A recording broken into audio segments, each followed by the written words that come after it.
দেখ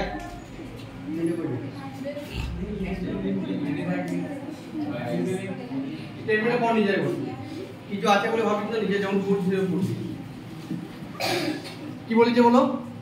কোন সমকোণী ত্রিভুজের সমকোণী ত্রিভুজে কি সমকোণিক একটা সমকোণী ত্রিভুজ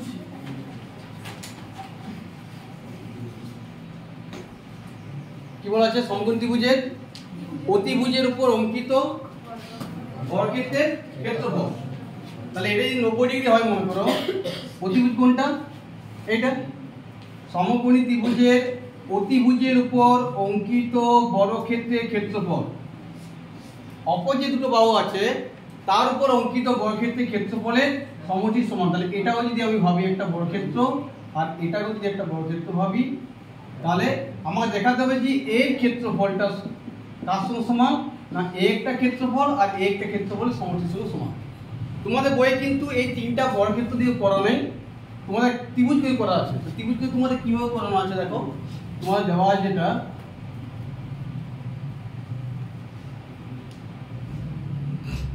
এক সমকোণ ত্রিভুজ, মনে নাম দিচ্ছি আমি এ বি সি। কোন কোনটা সমকোণ? কোনটা হচ্ছে সমকোণ? এ কোণ। তাহলে অতিভুজ কোনটা? বিসি। তাহলে অতিভুজের উপর অঙ্কিত বর্গক্ষেত্রের ক্ষেত্রফল, অপর দুটি বাহু কি কি আছে? এবি আর এসি, এর উপর অঙ্কিত বর্গক্ষেত্রের ক্ষেত্রফলের সমষ্টির সঙ্গে সমান। তাহলে একটা উপপাদ্যে কি কি পার্ট থাকে বলো? কি কি পার্ট করতে? প্রথমে কি থাকে? প্রদত্ত, তারপরে প্রামাণ্য, তারপরে যদি অঙ্কন প্রয়োজন হয় অঙ্কন, তারপর কি আছে? প্রমাণ। তাহলে প্রদত্ত বলো, প্রদত্ত কি বলেছিলাম? যা ছবি আঁকবে বা যা স্টেটমেন্ট দেওয়া থাকবে সেটাকে নাম আকারে প্রকাশ করা হচ্ছে কি প্রদত্ত। তাহলে বলো এখানে তুমি কি প্রদত্ত করবে? এবিসি একটি কি ত্রিভুজ যার এ কোণটি হচ্ছে কি? তাহলে অতিভুজ কোনটা? জাস্ট লিখবে কি যে এবিসি সমকোণী ত্রিভুজের এ কোণ হচ্ছে সমকোণ। তাহলে অতিভুজ কোনটা? বিসি, এবং অপর দুটি বাহু হচ্ছে কি এবি এবং এসি। প্রদত্তম শেষ। প্রদত্ত করে কি করতে হয়? প্রামাণ্য। প্রামাণ্য আমার স্টেটমেন্টে কি বলা আছে? যে অতিভুজের উপর অঙ্কিত বর্গক্ষেত্রের ক্ষেত্রফল, মানে কি হবে বলো? বর্গক্ষেত্রের ক্ষেত্রফল সূত্র কি? বাহু স্কয়ার। তাহলে এটা যদি বাহু ধরি তাহলে এর ক্ষেত্রফল কত হবে? তাহলে আমার প্রামাণ্য কি দেখাতে হবে? যে বিসি স্কয়ার সমান কি হবে? এবি স্কয়ার যুক্ত এসি স্কয়ার। তাহলে প্রামাণ্য আমার ক্লিয়ার। প্রদত্ত হলো, প্রামাণ্য হলো। একটা অঙ্কন করতে হবে। অঙ্কনটা কি না সমকোণিক বিন্দু এ থেকে অতিভুজের উপর একটি লম্ব টানবো। সমকোণিক বিন্দু এ থেকে অতিভুজের উপর একটি লম্ব মনে করো এডি অঙ্কন করলাম। খুব সহজ উপপাদ্য, পিথাগোরাসের উপপাদ্য এবং বিভাজ্য বিপরীতটা খুবই সহজ এবং পরীক্ষার জন্য খুবই কিন্তু ইম্পর্টেন্ট, খুবই ইম্পর্টেন্ট। প্রামাণ্য হলো অঙ্কন। তাহলে কি বললাম বলো নিজেরা বলো? অঙ্কন কি হবে? সমকোণিক বিন্দু এ থেকে এডি লম্ব অঙ্কন করা হলো। প্রামাণ্য প্রমাণ হলো। এর আগের উপপাদ্যে মনে আছে যে তোমাদের কি করেছিলে? সদৃশ্য গণিত তুমি করেছিলে মনে আছে? আগে কি কি শর্তে হয় বলো? সদৃশ্য গণিত বলো।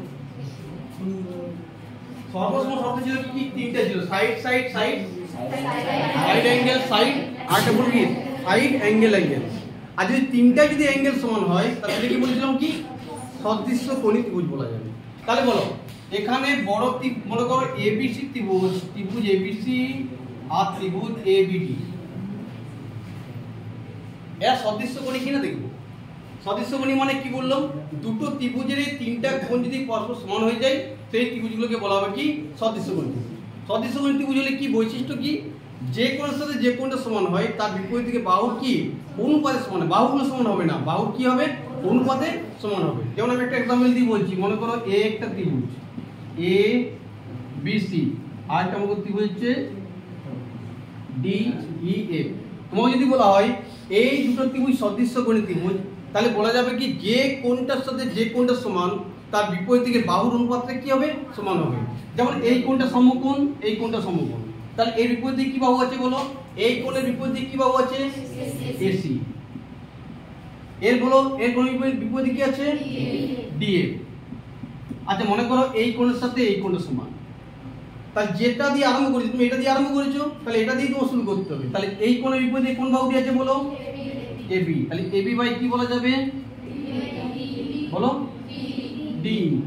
দুটো কোণ যদি সমান হয় 3 নম্বর কোণটা কি হবে? অটোমেটিক কি হবে আমার? কেন সমান হবে? দুটো কোণ যদি সমান হয় 3 নম্বর কোণটা অটোমেটিক কেন সমান হবে বলো? তিনটা কোণ সমষ্টি কত? 180।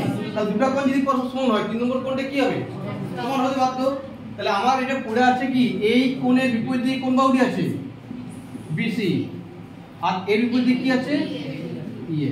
তার মানে কি সদৃশ্য কোণ দুটো ত্রিভুজ যদি হয় তাহলে বাহুর অনুপাতে এইভাবে আমার কি সমান হয়। তাহলে এই ক্ষেত্রে বলো ত্রিভুজ এবিসি আর ত্রিভুজ এবিডি আগে সদৃশ্য কোণ ত্রিভুজ কিনা আগে দেখবো। বলো এবিসি ত্রিভুজে কোন কোণটা সমকোণ? এ কোণ সমকোণ। এবিডি ত্রিভুজে কোন কোণটা সমকোণ? ডি কোণ সমকোণ। কেন কেন সমকোণ? কারণ অঙ্কনে নিচে আমি কি অঙ্কনে করেছি কি এ থেকে অতিভুজের উপর কি এডি লম্ব, তাহলে এ কোণের সাথে ডি কোণ সমান। আচ্ছা বড় ত্রিভুজের বলো বি কোণটা, মানে আমি যদি বলি এ বি সি কোণটা, আর এই ত্রিভুজের এবিডি ত্রিভুজের বলো বি কোণটা সমান পড়ে কিনা?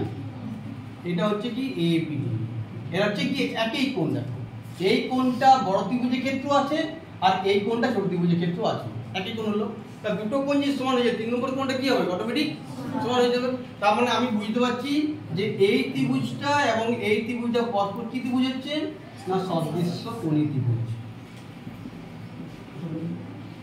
আর যখনই সদৃশ্য কোণী ত্রিভুজ হয়ে গেল বলো আমি কি নিয়ম বললাম একটু আগে দেখালাম বলো? বড় ত্রিভুজের সমকোণের বিপরীতে কোন বাহুটি আছে? বিসি।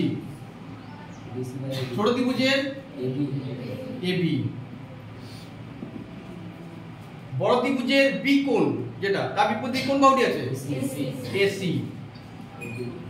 ছোট ত্রিভুজের বি কোণের বলো এডি। বড় ত্রিভুজ দিয়ে শুরু করেছি কিন্তু, তাহলে বড় ত্রিভুজের কোন কোণটা পড়ে আছে বলো? কোন কোণটা পড়ে আছে? সি কোণ। তার বিপরীতে কোন বাহুটি আছে? এবি। ছোট ত্রিভুজের কোন কোণটা পড়ে আছে? এই কোণটা পড়ে আছে, তাই তো নাকি? তাহলে এই কোণের বিপরীতে কোন বাহুটি আছে? বিডি। আর সদৃশ্য কোণী হওয়া মাত্রই আমি তিনটে আগে শর্ত লিখে দিলাম। এবার কোন দুটোকে কাজে লাগাবো? দেখো আমার যে প্রমাণ আছে, প্রমাণে কেমন স্কয়ার ফর্ম দিয়ে আছে না নাই? তাহলে কোন দুটো নিলে পর স্কয়ার ফর্ম আসবে বলো? এই দুটো নিলে হবে না এই দুটো নিলে হবে না এই দুটো নিলে হবে? দেখো আমি প্রথমের সাথে শেষটা নিই, কি ঘটনা ঘটছে বলো? বিসি বাই কি পাচ্ছি? BC by AB equal to কি বলা যাচ্ছে? AB by BD. কোণাকুণি গুণ করো কি পাচ্ছি? এ বি স্কয়ার সমান বিসি ইনটু বিডি। এটা এক নম্বর করে লিখে দিলাম। তোমাদের ক্লিয়ার হয়েছে না হয়নি? বুঝছো তো? তাহলে এই বড় ত্রিভুজের সাথে একবার এই ত্রিভুজে করলাম, আর একবার বড় ত্রিভুজের সাথে করব কি এই ত্রিভুজটা করব। বলো নিজেরাই বলো এই করে। বড় ত্রিভুজ মনে করো এবিসি, আর একটা ত্রিভুজ করছি মনে করো ত্রিভুজ এসিডি। এই দুটো ত্রিভুজও একই হবে কি হবে? না সদৃশ্যকোণ ত্রিভুজ হবে। তো যখন সদৃশ্যকোণ ত্রিভুজ হবে তাহলে অনুরূপ বাহুগুলো কি হবে? অনুপাত সমান হবে। তাহলে বল এই বড় ত্রিভুজের সমকোণের বিপরীতে কোন বাহুটি আছে? ঠিক করে বলবি বিসি বাই ছোট ত্রিভুজের এসি। বড় ত্রিভুজের দেখো এই কোণটা আর ছোট ত্রিভুজের এই কোণটা একই কোণ বটে কিনা? তাহলে বড় ত্রিভুজের এই কোণের বিপরীতে কোন বাহুটি আছে বলো? এবি। ছোট ত্রিভুজের ঠিক করে বলবে এডি। আচ্ছা এটা মুছে দিই এটা বলো। আর কি পড়ে আছে? বড় ত্রিভুজের কোন কোণটা পড়ে আছে বলো? সমকোণের নিচে সি কোণের নিচে বি কোণ পড়ে আছে। কোন বাহুটি আছে? এসি। ছোট ত্রিভুজের ডিসি। এই কোণটা পড়ে আছে নাকি? তাহলে হচ্ছে ডিসি।